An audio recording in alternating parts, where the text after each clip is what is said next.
Hi, Miss Safi here. Thank you so much for joining me. Today we're going to look at audience and how it impacts your writing. So the objectives of this lesson today are to go over informal and formal writing, author's purpose, and audience. So let's start with some questions to ask about audience. So anytime you're going to write something, whether it's a paragraph or an essay or a book or anything else, you want to think about who's going to be reading what you write. How will the intended audience influence what I write and the way I write it? What examples and details should I include and emphasize? And how does my audience determine my word choice and tone? If you've never really given thought to your audience, it's time to change that because audience is really very important. And there is no such thing as a general audience. It's really just people who are interested in your topic for some reason. Those make up your audience. All right, this example. This is an email that a student, we'll call him Joe, wrote to his principal, Principal Smith. Go ahead and pause the screen here for a second to read this.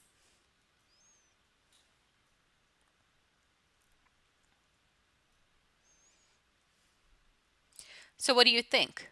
Do you think this is appropriate to write to Principal Smith? Does Joe get his message across?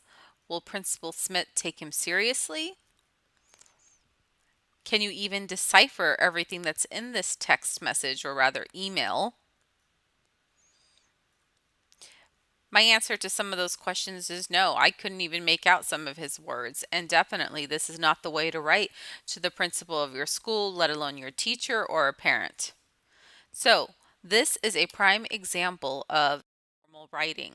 So, informal language is very plain sometimes. It could even be illogical and skitterish. It's just like our thinking.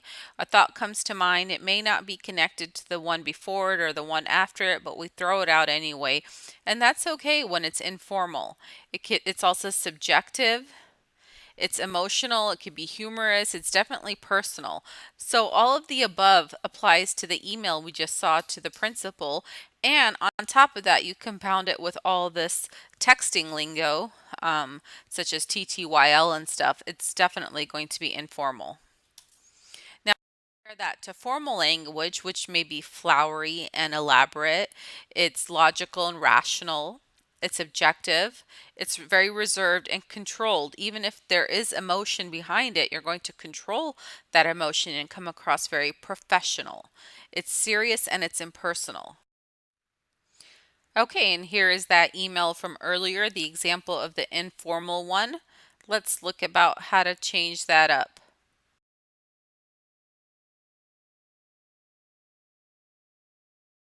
In formal language. Dear Principal Smith, I hope you're doing well. I'm writing to request the new textbooks we discussed. Next week, the class is going to San Francisco Student Government Week. We need the books before then, and students would also like to work out the details of the trip. Please email me to schedule a time tomorrow when we can meet and work out these details. Sincerely, Joe Jackson. Please notice how very different this email is from the first one that we saw as an example of informal. This formal one gets the point across. It's very professional, it's serious in tone, it chooses good sentence structure and vocabulary to get this message across, and has a proper salutation and closing. So, salutation and closing.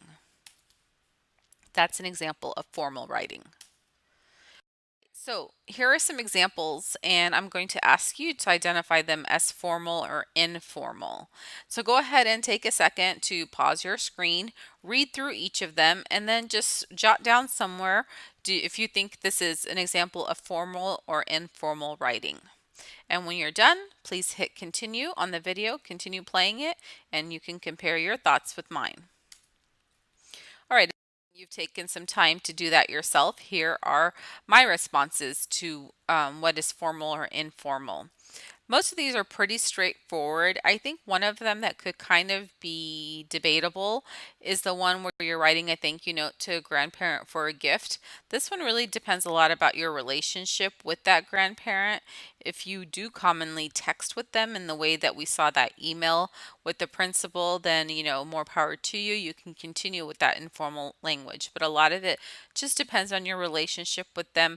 And then also, most every culture has puts elderly or the elders in our culture on a pedestal. They're to be respected and esteemed more.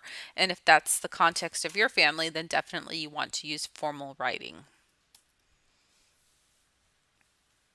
So that brings us to author's purpose. So purpose again is four main things: to inform, to entertain, to persuade, or to describe. So keeping that in mind, what is author's purpose? The author's purpose, just like I said, is their reason for writing, speaking, or performing, and it can be one of those things. Sometimes they overlap. So, questions to ask about purpose. What do I want this piece of writing to accomplish? What reaction or response do I want my audience to have? How will my purpose for writing influence what I write and how I write it? And oftentimes, your reader in this class is me, your teacher. So, you want to make sure that you have that grading rubric in front of you as you write, because that's what I'm going to be looking at when I grade your paper. And so, lots of times, you want to make sure that that purpose is matching that rubric.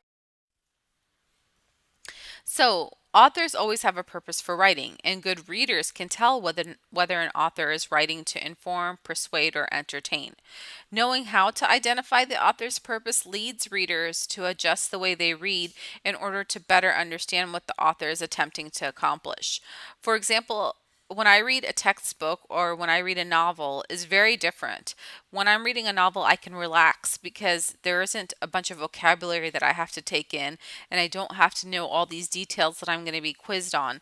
So I can relax, and so can the writer, because they know that I'm reading this for entertainment purposes. So these two go hand in hand, and they're really critical. And above all, audience and purpose give writing a focus. So let's try it out. On the next couple of screens, I'm going to give you two scenarios, and I want you to think about the audience and what you want to say. Think about how will it change depending on the person you're speaking to in terms of tone, words, or details. What would you say differently depending on what the slides tell you? First one, your best friend and your grandmother or any other adult family member want to know what you thought of the movie that you saw last weekend. Both are considering going to see the movie tonight, and they want to know if you recommend it for them and why. So go back and think about audience. You've got words that you're going to say to them.